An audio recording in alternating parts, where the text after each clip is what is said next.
آج کل وہ بہت چڑچڑے ہو گئے ہیں، بات کرتے بھی نہیں ہیں، ٹوٹے ہوئے سے محسوس ہوتے ہیں، ان کی بدن میں جو طاقت تھی وہ بھی کمزور ہوتی جا رہی ہے۔ وہ باپ جو باہر بہت چڑچڑا رہا ہو لیکن گھر آتے ساتھ تمہارے چہرے کی مسکان دیکھ کر اس کا سینہ باغ باغ ہو جایا کرتا تھا، آج وہی باپ باہر خوشیاں بٹورنے کے لیے گھر چھوڑ کر جاتا۔ کبھی محسوس کیا ان تمام چیزوں کی پیچھے کی وجہ کیا ہے؟ کبھی سوچا کہ باپ چڑچڑا کیوں ہو گیا ہے؟ کبھی سوچا آپ نے کہ آج کل وہ گمسم سے رہنے لگ گئے، باتیں نہیں کرتے ہیں؟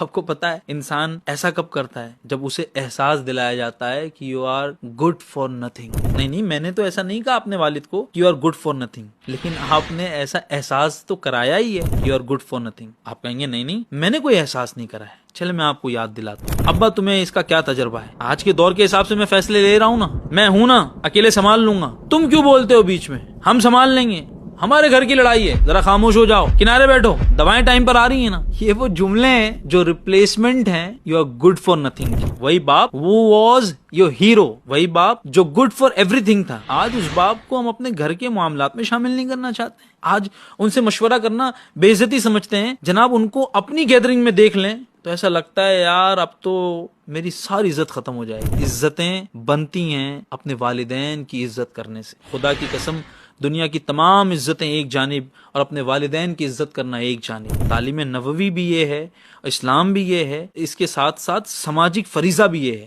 کہ ہم اپنے ماں باپ کو بالخصوص ان کے بڑھاپے میں عزت دیں۔ اور یاد رکھیں اس کی دعا کرنے کا تو علماء نے بھی بیان فرمایا ہے کہ اے اللہ جیسا میرے ماں باپ نے مجھے چھٹپن میں پالا ان کے بڑھاپے میں ویسا ہی رحم فرما، اللہم رب ارحمہما کما ربیانی صغیرا۔ جب انسان بوڑھا ہونے لگ جاتا ہے، اس کی جسمانیت کمزور ہوتی ہے تو دماغ آٹومیٹیکلی کمزوری کی جانب ہوتا ہے۔ اس وقت تو ان کے ایموشنز کو زیادہ سپورٹ کی ضرورت ہے۔ چھوٹی چھوٹی چیزوں میں ان سے مشورہ کریں، ان کی رائے کو فوقیت دیں، امپورٹنس دیں۔ کبھی بیٹھ کر گوگل چھوڑ کر ان کے ساتھ ان کے تجربات شیئر کریں۔ خدا کی قسم نہ چیٹ جی پی ٹی نہ گوگل وہ تجربات آپ کو بیان کر سکتا ہے جو آپ کا بوڑھا باپ، ہاں وہی جو کھاس رہا ہے نا، کل تمہاری کھانسی دیکھ کر اس کے آنکھیں اشکبار ہو جایا کرتی تھی، جس کی کھانسیاں آج ہمیں برداشت نہیں ہوتی ہیں، وہ رات بھر سو نہیں پاتا تھا اگر تمہارا انگوٹھا بھی گرم ہو جائے۔ اسی باپ کی بات کر رہا ہوں جو بہت پریشان رہا کرتا تھا تمہاری خوشیوں کے لیے۔ آج بھی وہ تمہاری خوشیوں کے لیے پریشان ہے